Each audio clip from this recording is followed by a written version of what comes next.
Dubai Airshow opens today against a backdrop of celebrations for the UAE's 40th anniversary. And what a show it's going to be. We're bringing you all the news, all the noise, and a lot of great stories.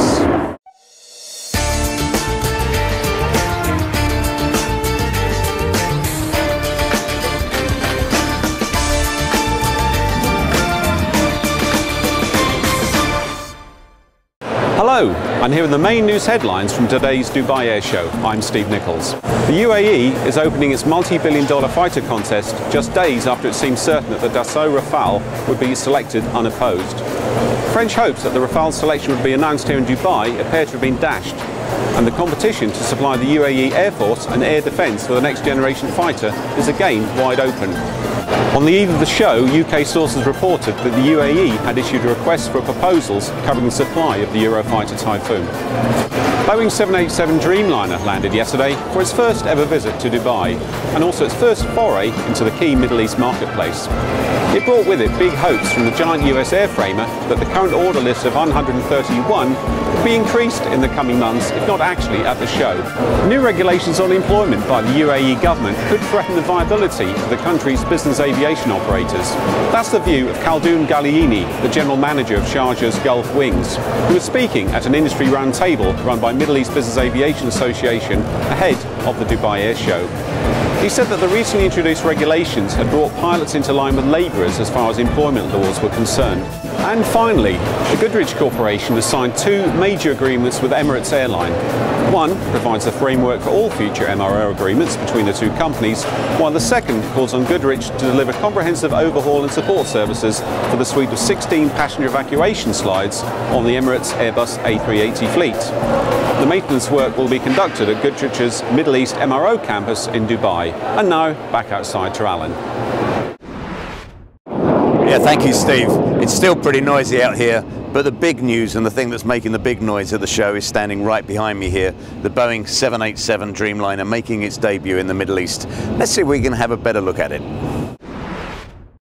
Cameras were clicking all around the Dubai International Airport as the Boeing 787 Dreamliner made its Middle Eastern debut. With the first customer aircraft delivered and in service with Japanese airline ANA, the big question that Middle Eastern carriers are asking is, when will I get mine? And the 9 airlines and the 8 leasing companies that have so far signed up just can't wait to get the Dreamliner into service. Well, I mean, it's very special to be able to bring an airplane like the 787 here to Dubai in the air show. It's an opportunity for us to showcase the product with our customers, with our suppliers, and of course with the public, the general public, the flying public, and they'll love this new aircraft. Seldom has an aircraft been marketed as being better in so many different ways. There is better fuel efficiency from the engines and better customer experience with the larger windows, the more storage and improved cabin pressure and humidity. It may have taken a time to get here, but Boeing is confident it was worth waiting for. But there'll be no waiting around if another idea takes off. The creators of Sonic Star unveiled plans to the Middle East for the first time.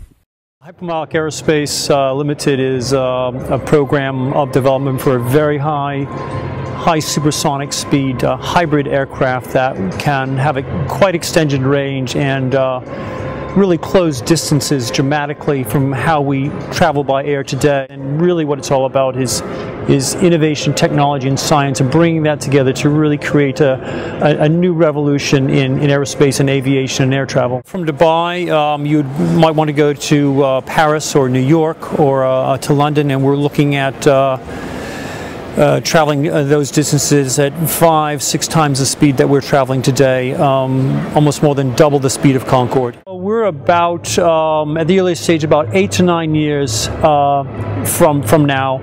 Our actual firm date for first flight, 2 flight articles, non-conforming aircraft is 2021.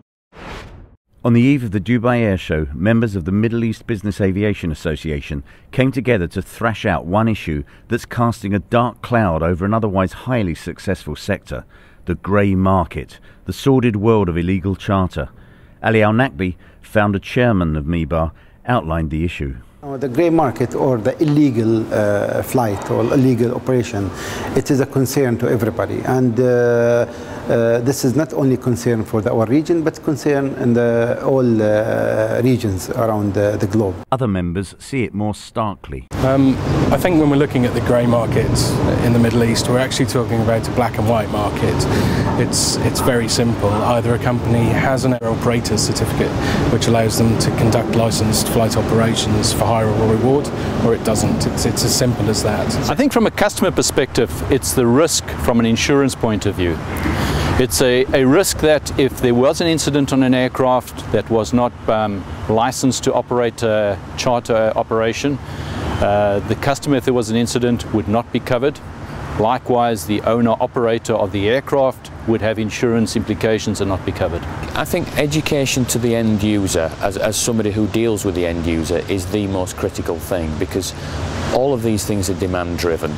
If customers are demanding fully compliant, legal aircraft, then that is what will be the preeminent force in the region, and the grey market or the black market will die of its own right.